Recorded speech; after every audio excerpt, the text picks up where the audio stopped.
महिला ने जानबूझकर अपने पति को 1000 साल पुराने सूखे कुएं में धक्का दिया, फिर बिना पीछे देखे भाग गई। इस समय आदमी को अपने 5 साल से लापता चचेरे भाई का अचानक पता चला। जैसे ही वह नीचे आया, कुएं का जलस्तर तेजी से नीचे गिरने लगा और तुरंत मरे हुए चूहे की गंध आने लगी। लेकिन जैसे ही आदमी को गंध के स्रोत पर आश्चर्य हुआ, तभी एक कोने में एक सूखा हुआ शव दिखाई दिया, जिस पर 1000 किलो वजनी पत्थर दबा हुआ था। आदमी ने यह देखकर न तो डर महसूस किया, बल्कि और पास जाकर ध्यान से देखने लगा। जब उसने भारी पत्थर हटाया, तब देखा कि शव की टांग टूट चुकी थी। उसने ध्यान से देखा और पाया कि शव कुछ कुछ उसके चचेरे भाई जैसा लग रहा था। 5 साल पहले तैरने में माहिर मेरा चचेरा भाई नदी में खेलते समय अचानक डूबकर मर गया था। यह सोचकर आदमी लगभग डर से पसीने पसीने हो गया। चचेरे भाई की लाश यहाँ कैसे हो सकती है?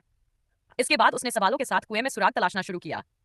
इस समय कुएं का पानी पहले ही सूख चुका था और सामने एक रहस्यमय सुरंग दिखाई दी।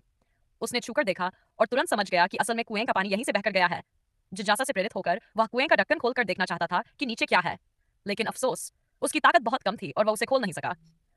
फिर उसने गाय की रस्सी और एक छेनी लेकर एक उपकरण बनाया। वह रस्सी खींचकर कुएं का ढक्कन खोलना चाहता था। जैसे ही वह खींचने वाला था, अचानक नीचे की एक रहस्यमय ताकत ने उसे खींच लिया। 6 मीटर की रस्सी तुरंत ही अंदर खिंच गई। इस दृश्य ने आदमी की जिज्ञासा को 1 लाख गुना बढ़ा दिया और उसने ठान लिया कि वह देखेगा कि कुएं के नीचे क्या छुपा है। फिर आदमी ने चारों ओर देखा कि क्या कोई ऐसा उपकरण है जो मदद कर सके। तभी उसने देखा एक हल्की सी मुड़ी हुई लोहे की लाठी। इसके बाद उसने अपनी कब से छुपाई हुई पिस्तौल निकाली और पूरी स्थिति का पता लगाने की तैयारी की। लेकिन जैसे ही कुएं का ढक्कन खुला, उसके सामने का दृश्य देखकर वह दंग रह गया।